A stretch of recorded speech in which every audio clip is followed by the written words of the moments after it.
नमस्कार दोस्तों, मैं डॉक्टर सौरभ शेखर, एक मनोचिकित्सक और नशा मुक्ति स्पेशलिस्ट हूँ। और आज जो हम बात करना चाहते हैं आपसे वो है ब्राउन शुगर, अफ़ीम या स्मैक के नशे के बारे में। तो जैसे पिछली वीडियो में मैंने बताया था कि अफ़ीम का नशा खतरनाक क्यों होता है और इसको कैसे छुड़ाया जा सकता है, तो आज इसको थोड़ा-सा हम गंभीरता और डिटेल से समझेंगे। जैसे मान लीजिए किसी ने अफ़ीम का नशा स्टार्ट किया, खासकर बच्चों को या अनजाने में लोग मज़े के लिए एक बार स्टार्ट करके देखते हैं कि क्या होता है। लेकिन अफ़ीम के नशे के साथ होता है कि एक बार भी ले लें, 2 बार, 1 बार 2 बार लेने के बाद इसकी आदत पड़ जाती है। उसके बाद वो चाहें या ना चाहें, जैसे ही एक दिन अगले दिन नहीं लेंगे तो बदन टूटने लगेगा, नाक से पानी आने लगेगा, नींद में दिक्कत होगी और एक बिल्कुल ही असहनीय स्थिति हो जाती है जिसमें इंसान मजबूरी में दोबारा लेता ही लेता है।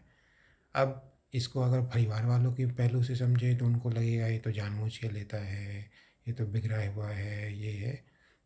हो सकता है वो भी रीज़न हो, लेकिन अगर आप ऐसी स्थिति में हैं तो लॉजिक और बाकी लोगों की बात नहीं समझ में आती, क्योंकि आपका शरीर टूट रहा होता है, अजीब-सा महसूस हो रहा था और आपसे सहा नहीं जाता।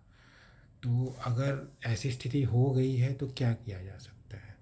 अब ये जो है विथड्रॉल सिम्पटम्स जो हैं कि शरीर टूट रहा है, पेट दर्द कर रहा है, नाक बह रहा है, ये अफ़ीम ना मिलने की वजह से या ब्राउन शुगर ना मिलने की वजह से शरीर रिस्पॉन्स दिखा रहा है। तो उस रिस्पॉन्स को कम करने के लिए 10 तरह की दवाइयाँ होती हैं, जो एक स्पेशलिस्ट उसको देख के फिर उनके मरीज़ के नीड के हिसाब से उसको ऊपर-नीचे करके इसको मैनेज कर सकता है, जिसको हम लोग डिटॉक्सिफ़िकेशन कहते हैं। तो डिटॉक्सिफ़िकेशन के लिए बहुत तरह की गोलियाँ उपलब्ध हैं, जिनसे इंसान जो नशा छोड़ने का रास्ता होता है उसको आसानी से तय कर पाता है। एक बार धीरे-धीरे करके दवाइयों के माध्यम से जब इस नशे के दुष्प्रभाव या विथड्रॉल सिम्पटम्स को हम मैनेज कर पाते हैं, उसके बाद धीरे-धीरे करके ये दवाइयाँ बंद करते हैं और फिर मरीज़ की स्थिति जैसी है, उसके हिसाब से तो या तो मन मारने वाली दवाई दे सकते हैं, या फिर एक इंसान ऐसा जो शायद बहुत लंबे समय से नशा ले रहा है और उनको हम नशा के दुष्प्रभाव कम करने वाली गोलियों को शायद उनमें कम नहीं करना पॉसिबल है, तो ऐसी स्थिति में शायद हम एक डिसीज़न ले सकते हैं कि मरीज़ को अपने निरीक्षण में एक जीभ के नीचे दवाई जो आती है, एडनॉक कहते हैं या बुप्रेनॉर्फिन वाली दवाई है, वो दें। वो इंसान एटलीस्ट मेडिकल सुपरवाइज़्ड वे में दवाइयाँ खाएँ और धीरे-धीरे करके आगे चल के इस दवाई को बंद कर किया जा सकता है। अब बहुत लोग सोचते हैं कि भाई नशा करने में तो दवा 500, 600, 1000 रुपये महीना का बता देता है। महीना के नहीं, दिन का, 1 दिन का 500-600 हो जाता है। और डॉक्टर साहब आपकी दवाइयाँ भी दिन की इतनी महँगी होती हैं।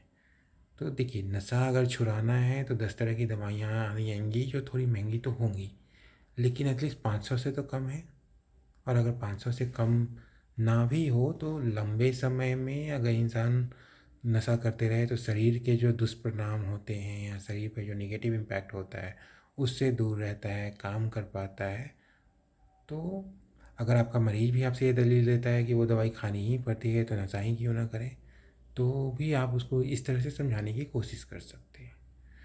तो अगर आप चाहते हैं कि अफ़ीम के नशा या ब्राउन शुगर के नशा से छुटकारा पाएँ या कोई आपके आसपास लोग हैं जो मदद चाहते हैं, तो आप हमारे नंबर पे कांटेक्ट करके और जानकारी प्राप्त कर सकते हैं और हमारे यहाँ आके नशे से रिलेटेड बीमारी का समुचित इलाज करवा सकते हैं।